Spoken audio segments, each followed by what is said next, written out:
In our world, this is a very special case. North Korea and South Korea used to be a unified country, but then were divided into two regions.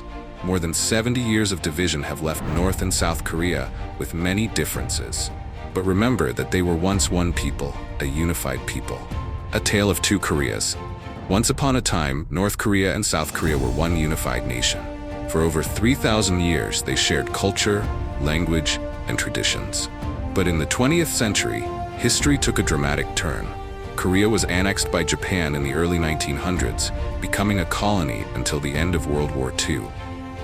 Following Japan's defeat, the Korean peninsula was split, the north occupied by Soviet forces and the south by the United States.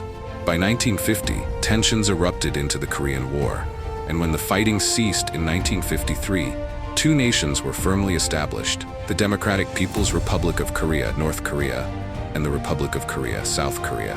Despite ongoing talks of reconciliation, reunification remains a distant dream.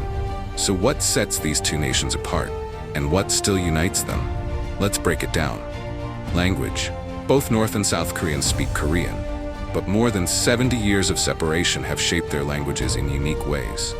South Korea has adopted countless English loanwords, while North Korea has worked to preserve its language's purity by creating original terms. For instance, what's called a penalty kick in South Korea, borrowing directly from English, is described in North Korea using entirely native Korean words.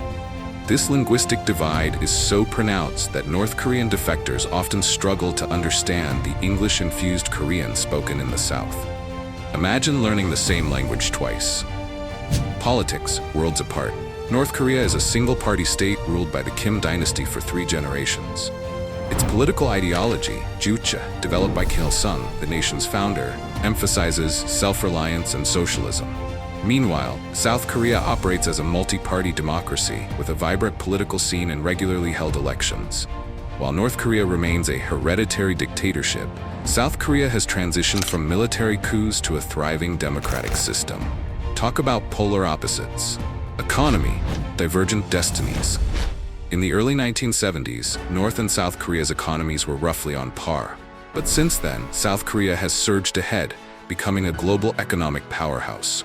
Home to giants like Samsung and Hyundai, it's one of the world's most industrialized nations. On the flip side, North Korea's economy has stagnated, relying heavily on coal exports and illicit arms trade. For perspective, the average North Korean earns just 4% of what the average South Korean makes. And while South Korea boasts over 60 million mobile subscribers, more than its population, only 3 million North Koreans own mobile phones, mostly in the capital city of Pyongyang. Military might, quantity versus quality. North Korea's military-first policy prioritizes its armed forces above all else. With 1.2 million active soldiers and 600,000 reserves, it's one of the largest militaries in the world by personnel.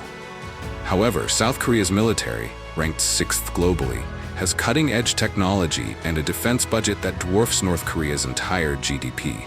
Despite its nuclear weapons program, North Korea's outdated equipment contrasts sharply with South Korea's modern arsenal. Fashion and culture, night and day. South Korea's influence on global fashion and entertainment is undeniable. K-pop, Korean dramas, and cutting-edge style set trends worldwide. Meanwhile, North Korea's fashion scene remains conservative, with state-approved hairstyles and traditional hanboks dominating. Even the fashion choices of North Korean citizens are often guided by government-issued recommendations. Entertainment and technology, a world apart. South Korea is an entertainment juggernaut, exporting blockbuster films, addictive TV dramas, and chart-topping music. In contrast, North Korea's entertainment is strictly controlled propaganda, with state-run television airing only a few hours of news, documentaries, and revolutionary dramas each week. When it comes to technology, the divide is just as stark. South Korea is one of the most connected nations on Earth, while North Korea's Kwangmyong intranet keeps citizens isolated from the global web. In South Korea, nearly everyone owns a smartphone. In North Korea, only 1 in 10 has a mobile phone, and internet access is tightly restricted. Sports, shared passions, different stages. Both Koreas share a love for football, soccer. South Korea has made waves on the global stage, co-hosting the World Cup in 2002, while North Korea's football achievements remain modest.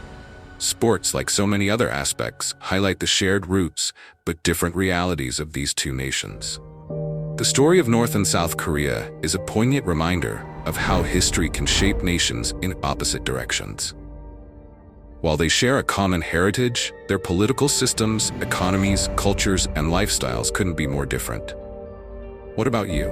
Are you fascinated by North Korea's secrecy or South Korea's global influence?